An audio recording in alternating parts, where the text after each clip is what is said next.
صلي صلاة كاملة وسلم سلاما تاما على سيدنا محمد الذي تنحل به العقد.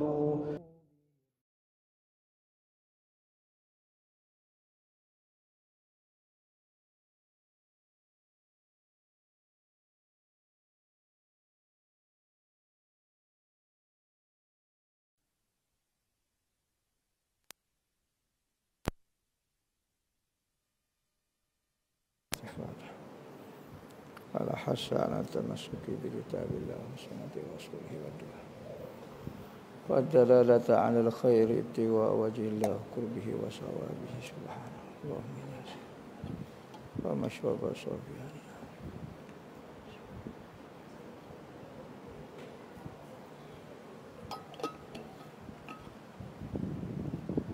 Amma ba'du. Assalamualaikum warahmatullahi wabarakatuh. Berkata Syekh Wan Ali Kutan dalam kitab dia Zahratul Murid, hinggalah perkataan beliau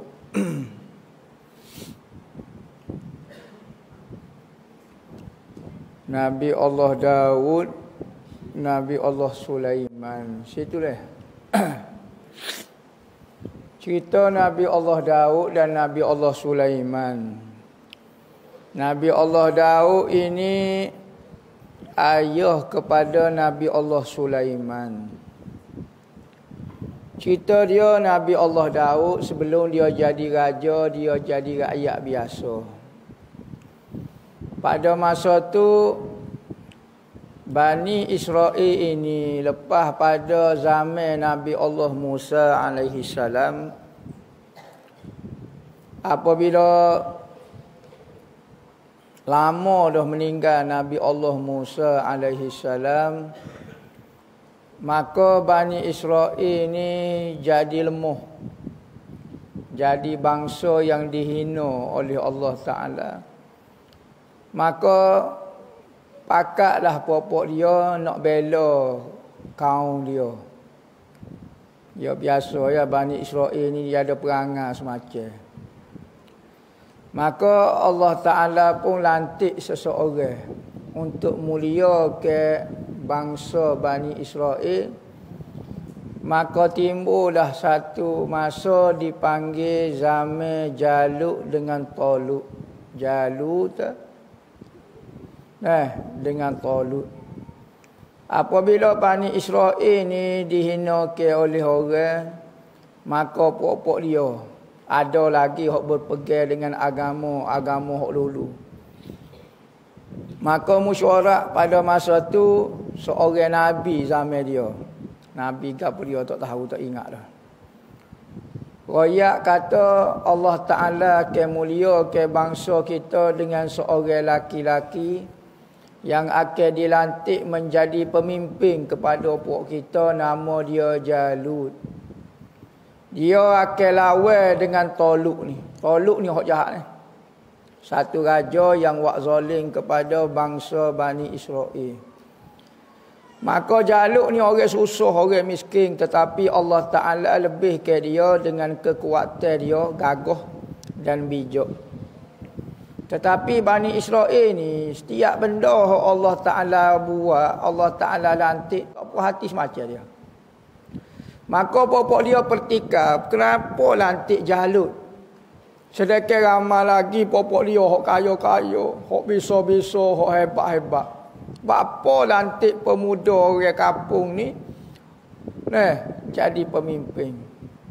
Maka Allah Ta'ala kata, hamba latih dia ni kerana dia ni gagah dan dia ini bijak. Maka Allah Ta'ala kembali ke sebagai tanda Jalut ini dilantik menjadi pemimpin. Maka Allah Ta'ala mengembali ke semula. Ya orang Bani Israel ni ada satu benda keramat dia, iaitu satu kotak. Tabut fihi sakinatun. Tabut satu kotak. Kotak ni disimpan di dalam dia perkakah-perkakah. Iaitu ada riwayat kata tukak Nabi Musa. Tukak tu patah dah disimpan dalam kotak. Jubah Nabi Allah Harun. Lepas tu adalah 2-3 benda. Serban Nabi Yusuf. Ada 2-3. Ya sebelum tu kan. Cerita Yusuf ni sebelum. Sebelum tu berlaku. Maka disimpan di dalam satu kotak. Zaman dulu. Zaman Bani Israel ni kalau dia perang. Dia pergi kepada satu kaum. Dia akan bawa kotak tu. Dia pikul kotak tu depan sekali. Maka setiap kali dia pergi perang. Kalau dia pergi perang bawa kotak tu benar belajar. Maka di antara azimat lah kita kata azimat bagi Bani Israel kotak tu. Pergi perang benar. Pada zaman Nabi mana tak ingat hilang kotak tu. Hilang kotak tu yang curi di orang ke lagu mana. Maka jadi kohina Bani Israel tiap kali pergi perang Kalau hari sekali jadi hamba ke orang kena buat khianat ke orang. Maka sebagai tanda Tuhan nak mulia ke Tuhan kembali ke semula kotak tu. Fihi tabut fihi sakinatun. Malaikat akan hantar tabut tu semula kepada puak-puak. Maka sebagai tanda Jalut dilantik menjadi raja lah, pemimpin pada puak dia. Maka Tuhan hantar kotak tu. Maka Tuhan perintah mu nak lawan sangat dengan Talut, pergi bergocoh dah dengan Talut. Maka gilah tentera dia beribu orang, berapa 12,000 orang tak silap. Nak pergi perang dengan tentera Talut. Talut ni jahat. Jalut ni pemimpin pada zaman tu. Di antara panglima perang dia adalah Nabi Allah Daud alaihi salam. Nabi Allah Daud alaihi salam. Gilah perang. Maka Jalut kata kita ni nak pergi perang ni. Maka depan tu dia pergi jalan jauh. Nabi Allah Daud, Jalut apa semua pergi perang nak pergi jauh. Katanya puak dia kata kita akan pergi perang satu tempat yang jauh. Di tengah-tengah perjalanan ni Tuhan akan uji kita dengan sebatas sungai. Apabila siapa situ tak dibenarkan siapa dia minum. Sudah tentera dia kata. Jauh-jauh ni lagu mana kata. Pergi jalan jauh-jauh tiba-tiba siapa kat sungai jangan berhenti. Kecuali kalau telajak siapa sangat. Illa manirtara faghurfatan biadi. Kecuali satu sebok seair ke. Tu tak apa. Manakala hak lebih tak boleh. Maka gigi jumpa sungguh satu sungai. Dahlah perjalanan jauh. Maka tentera tak benar minum. Sudah. Tentera dia gelisah. Bani Israel ni sudah selalu cerita dia. Kalau hak lari, hak tu hak dia minat sungguh. Maka siapa situ Jalut kata jangan minum. Maka tentera dia tak dengar kata. Minum habis. 12,000 orang tu. Habis pakat minum tinggal 313 orang saja. Dalam 12,000 orang tu 313 saja tak minum ataupun minum secebok saja. Lepas tu tak minum. Hak lain enggak. Terjun dalam sungai nyom mandi nyom gapo apa semua. Maka apabila siapa situ katanya Jalut, hak lain tak sagi berlaku perang. Hak tak minum saja. Tinggal 313 ni bersamaan dengan bilangan tentera Badar. Tentera Badar. Nabi pun ketika perang Badar 313 sahaja. Pergi perang. Maka 313 ni antara angka yang ada ulama buat zikir. Buat amalan bilangnya dia 313. Itu antara nombor-nombor yang diambil oleh ulama mengambil tafaul. Tafaul ni mengambil sempena molek kalau nak beramal gapo-gapo untuk kemenangan ke untuk gapo ambil angkanya 313. Nak ngatik 313. La ilaha illallah. Nak selawat 313. Nak istighfar 313. Nak baca Fatihah 313. Nak baca Qul huwallah 313. Tu antara nombor suhu. Kerana Setiap peristiwa itu ada hikmah dia dan ada rahsia dia. Nombor-nombor ni kita tidak tahu tapi ada hikmah dia. Sebagaimana kita ngatik 33 lepas pada semaya. Alhamdulillah 33. Allahu Akbar 33. Ada yang kata ikut, amu nak ngatik sejuta, ikut boleh betul. Tetapi nombor-nombor dan angka dan bilangnya itu ada hikmah dia. Bapa Nabi dilantik umur 40 tahun baru jadi Nabi. Munajat Nabi Musa di Bukit Tursina 40 tahun. Jaga semaya jemaah 40. 40 waktu, 40 hari. Jadi nombor-nombor itu ada hikmah dia. Jangan buat style ikut ambo nak ngatik 100 betul. Tapi nombor-nombor dan bilangnya tertentu itu ada rahsia dia. Sebagaimana kunci dia ada gigi dia. Hak ni panjang, hak ni pendek. Kunci pak terbuka. Kalau hak panjang kita buat pendek, hak pendek kita buat panjang. Wak masuk cocok wak guana tak buka terbuka kunci dia. Maka angka-angka ini adalah gigi-gigi bagi kunci dia. Orang lain ngatik boleh, kita ngatik tak boleh. Orang lain beramal boleh, kita beramal tak boleh. Jolo belakang dah tu. Tak ada sipir, tak ada anak kunci dia. Maka apabila siapa lagu tu jaluk kata tinggal belakang. Tinggallah pok-pok dia, gilah perai 313 dengan tentera Toluk. Toluk ni, raja jahat ni. Allah Ta'ala wi kekuatan dia supaya gasi tubuh dia. Tubuh dia ni besar. Padahlah orang takut belakang wak dia jadi raja Toluk. Maka perailah Nabi Daud alaihi salam perai dengan Toluk. Perai dengan Toluk. Orang lain perai. Nabi Allah Daud guna 3 butir batu ya. 3 butir batu tak silap. Cerita ni disebut di dalam kitab-kitab sirah, kitab-kitab tarikh cerita mengenai Nabi Allah Daud perai dengan Jalut. Dalam Bible ada sebut cerita ni. Cerita ni dalam Bible pun ada sebut. Mengenai cerita Nabi Allah Daud alaihi salam. Perailah. Nyopai kong batu lagu mana dia ada buat heloh lah. Akhir sekali matilah Toluk. Apabila matilah Toluk, maka Jalut ni jadi raja pada masa tu.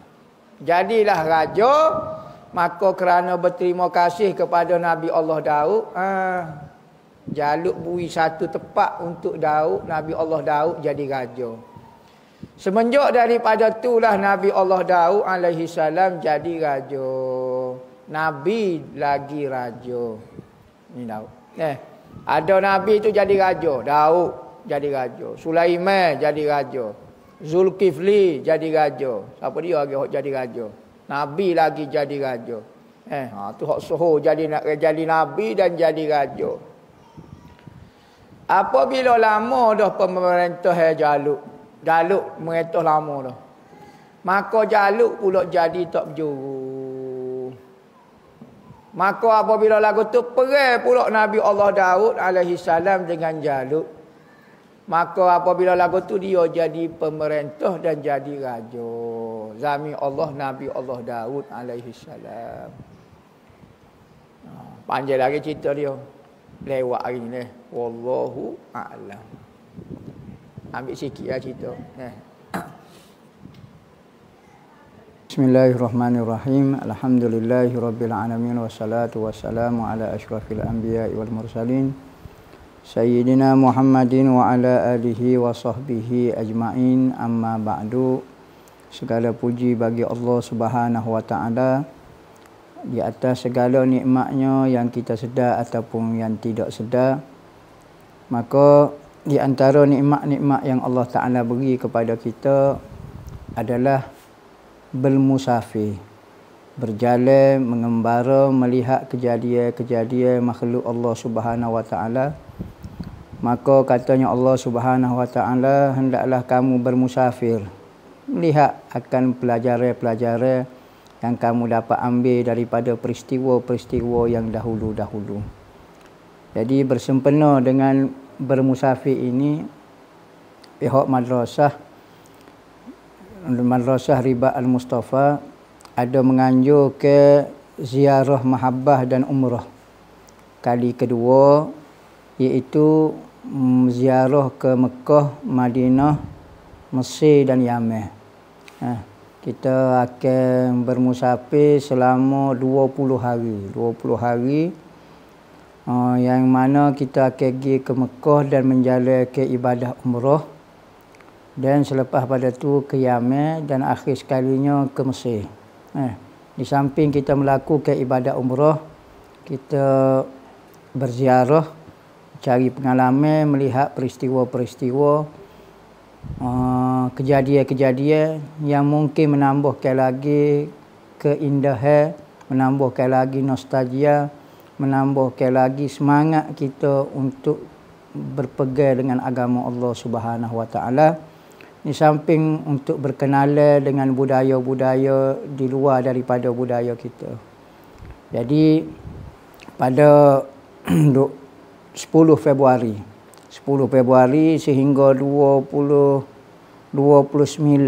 Februari 2024, yakni 20 hari, pihak madrasah ada menganjurkan. Jadi siapa yang berminat untuk menyertailah pengembaraan jaulah rohani kita lah, boleh menghubungi Ustaz Fakhrul Razi di nombor 0139229048. Jadi mudah-mudahan pengembaraan kita ini tidak menjadi sia-sia dan dikira pahala ibadat. Wabillahi taufiq wal hidayah. Wassalamualaikum warahmatullahi wabarakatuh. Bismillahirrahmanirrahim. Alhamdulillahirabbil alamin wassalatu wassalamu ala asyrafil anbiya'i wal mursalin sayyidina Muhammadin wa ala alihi wa sahbihi ajma'in, amma ba'du.